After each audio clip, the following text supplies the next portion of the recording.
নমস্কার, মডার্ন স্পোর্টসে আপনাদের সকলকে একবার স্বাগত। আপনাদের সঙ্গে রয়েছি আমি সুকন্যা। কলকাতার তিন প্রধান সহ ফুটবলের যাবতীয় খবর দেখে নিতেই আমরা চোখ রাখবো ফুটবলের লড়াইয়ে।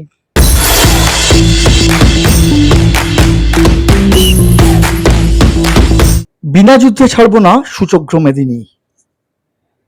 বুধবার এএফসি চ্যাম্পিয়ন্স লিগ 2 প্রিমিয়ার স্টেজের ম্যাচ খেলতে মাঠে নামছে ইস্টবেঙ্গল, আর এই শপথ নিয়েই তারা মাঠে নামছে। দল গঠনে বেশ সমস্যায় লাল হলুদ শিবির। এএফসি ম্যাচ খেলতে নামার আগে ওইসব নিয়ে চিন্তা করতে নারাজ লাল হলুদ কোচ অ্যান্টনিও হাবাস আল আরাবির বিরুদ্ধে। তাই সবাই যেন নিজেদের সেরাটা উজাড় করে দিতে চাইছেন, আর মাঠ থেকে 3 পয়েন্ট ঘরে তুলেই অ্যাওয়ে ম্যাচটি খেলতে যেতে চায় লাল হলুদ ব্রিগেড। এখন দেখার যে কতটা এই লক্ষ্যে এগিয়ে যায় লাল হলুদ ব্রিগেড। মঙ্গলবার সল্টলেক স্টেডিয়ামে প্র্যাকটিস ছেড়ে নিল লাল হলুদ ব্রিগেড। বেশ আত্মবিশ্বাসী দেখা গেল ইস্টবেঙ্গলের ফুটবলারদের। সকলেই শেষ রক্তবিন্দু দিয়েই ঝাঁপিয়ে পড়তে এখন উদ্গ্রীব। আর আল আরাবির বিরুদ্ধে এএফসি ম্যাচ খেলতে নামার আগে কি বলছেন লাল হলুদের সেনাপতি Antonio Habas? Not too much time for preparing the match, but to rank up, efficient, short precision. The team now actually is maybe 55% through the possibilities, but I hope, I wait that during the match, the tactical intelligence complete the 100% performance of the team. চোটের কারণে নেই ন্যাচো, বেশ চিন্তায় ইস্টবেঙ্গল শিবির। ন্যাচোকে আদৌ এই মরশুমে পাওয়া যাবে কিনা তা নিয়ে প্রশ্নচিহ্ন উঠে গেছে, কিন্তু তাকে এখন ছেড়ে দিলে বিরাট ক্ষতিপূরণ দিতে হবে লাল হলুদ ব্রিগেডকে। তাই ষষ্ঠ বিদেশি হিসেবে একজন স্ট্রাইকারকে নেওয়া হবে না একজন ডিফেন্ডারকে নেওয়া হবে তা নিয়ে এখন দোটানায় লাল হলুদ কর্তারা। আর হাবাস বেশ বিরক্ত ন্যাচোকে নিয়ে। প্রশ্ন উঠতেই কি বললেন লাল হলুদ coach? Prefer to talk about the match. Not here. I don't want to individual commentary about the player. No more commentary. Okay. গত বছর লাল হলুদ শিবিরে যোগ দিয়েই আইএসএল ট্রফি জিতেছেন রশিদ। এবার এএফসি চ্যাম্পিয়ন্স লিগেও দাগ কাটতে চায় লাল হলুদের এই ফুটবলার, আর সেই লক্ষ্যেই এখন সবকিছু উজাড় করে দিতে চান তিনি। যারা রয়েছেন তাদের উপর যথেষ্টই আস্থা রাখছেন এবং শেষ পর্যন্ত লড়াই করে যেতে চান Rashid. It's going to be a good game to play. Nice challenge to be in right now. So we just look forward to tomorrow's game, of course. Until then, we're preparing mentally, physically for the game, and we'll just see how the outcome goes. Of course, he's a very close friend. He's a brother to me outside the pitch. On the field, we're on two different teams. We both fight for different organizations, so each of us has to put the effort for each team that they play for. And of course, it's an honor to always play against countrymen as well, because it shows that our people are actually striving and trying to find better ways to play in better competitions and better leagues, which is an honor and it's always a pride.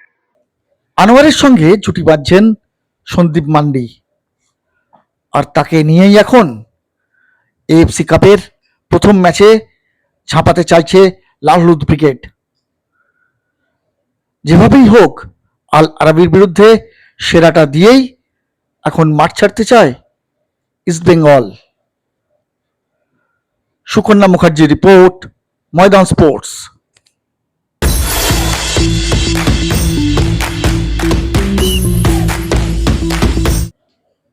ইস্টবেঙ্গলের বিরুদ্ধে AFC কাপের match খেলতে নামছে আল Arabi.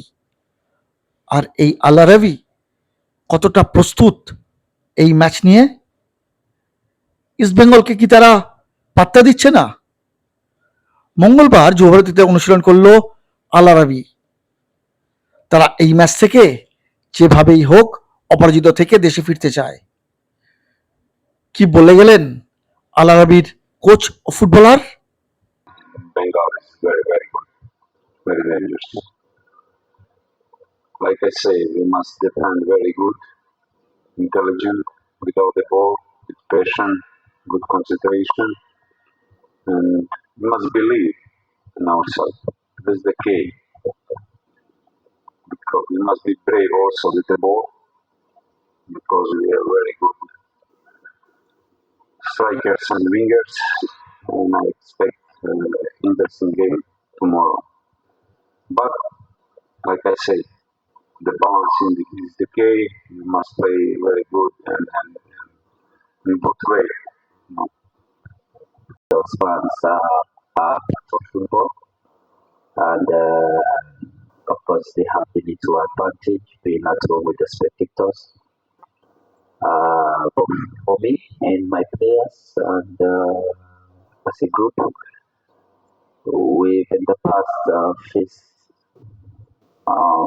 a few large crowd before, and we emerged victory before, and of course the advantage is for them, but I believe we have what it takes to face this crowd come tomorrow for sure. East Bengal নয়, এখন যুবভারতী থেকে 3 point নিয়েই মাঠ ছাড়ার লক্ষ্যে আল আরাবি। আর সেই লক্ষ্যেই এখন অস্ত্রের সান্নিধ্যে মগ্ন এই দলটি। সুকন্যা মুখার্জির রিপোর্ট, ময়দান স্পোর্টস।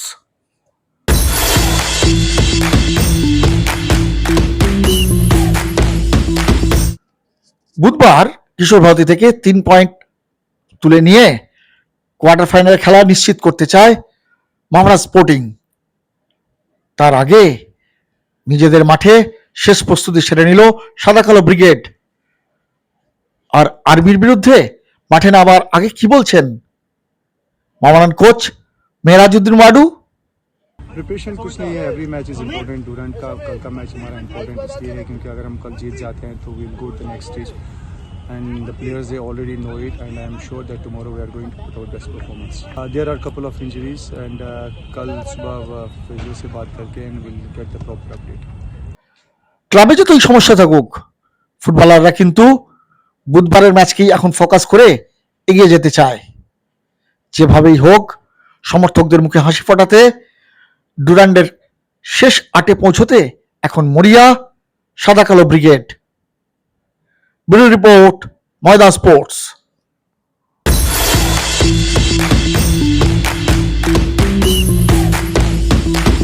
ক্রিকেটের সব খবর দেখে নিতে আমরা চোখ রাখবো ফ্রি হিটে।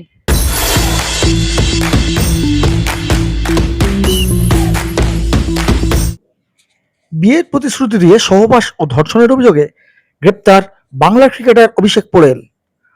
তাকে 3 দিনের পুলিশি হেফাজতের নির্দেশ দেওয়া হয়েছে। কর্ণাটকের ডাক্তারি পড়ুয়া এক তরুণী গত 23শে জুন মগলা থানায় গিয়ে অভিষেকের বিরুদ্ধে অভিযোগ দায়ের করেন। জানা গেছে প্রায় 3.5 বছর ধরে এই তরুণীর সঙ্গে সম্পর্ক ছিল বঙ্গ এই ক্রিকেটারের। তারা বিয়ে করবেন বলে ঠিক করেছিলেন, এমনকি বিদেশেও গেছেন একসঙ্গে। বছর দেড়েক আগে তাদের মধ্যে একবার সমস্যা হলে তা থানা পর্যন্ত গড়ায়, তবে সে সময় অভিযোগ দায়ের হয়নি। তরুণী মগলা থানায় অভিযোগ জানিয়ে আসেন। ঘটনার গুরুত্ব বুঝে হুগলির গ্রামীণ পুলিশের সুপার কুমার ভূষণ সিং সেদিনই মগলা থানায় আসেন। সেখানে ডিএসপি ক্রাইম অভিজিৎ সিনহা মহাপাত্র আইসি মগলার সঙ্গে আলোচনা করেন এবং কি করণীয় সে বিষয়ে প্রয়োজনীয় নির্দেশ দেন। মগলা থানার পুলিশ তদন্ত শুরু করে। একাধিকবার ক্রিকেটারের চন্দননগরের বাড়িতে যায় পুলিশ, কিন্তু অভিষেক পোড়েলকে পাওয়া যায়নি। এরপর বেশ কিছুদিন সময় কেটে গেলেও তরুণী কলকাতা হাইকোর্টের দ্বারস্থ হয়েছিলেন। হাইকোর্ট পুলিশকে নির্দেশ দেন ক্রিকেটারকে গ্রেপ্তার করতে, যার ফলে ইন্ডিয়ান প্রিমিয়ার লিগে দিল্লি ক্যাপিটালসের হয়ে এই নির্ভরযোগ্য কিপার ব্যাটারকে গ্রেপ্তার করল মংলা থানার পুলিশ এবং তাকে চুঁচুড়া আদালতে এদিন পেশ করা হলে তাকে 3 দিনের পুলিশি হেফাজতের নির্দেশ দেওয়া হয়েছে। ব্যুরো রিপোর্ট, ময়দান স্পোর্টস।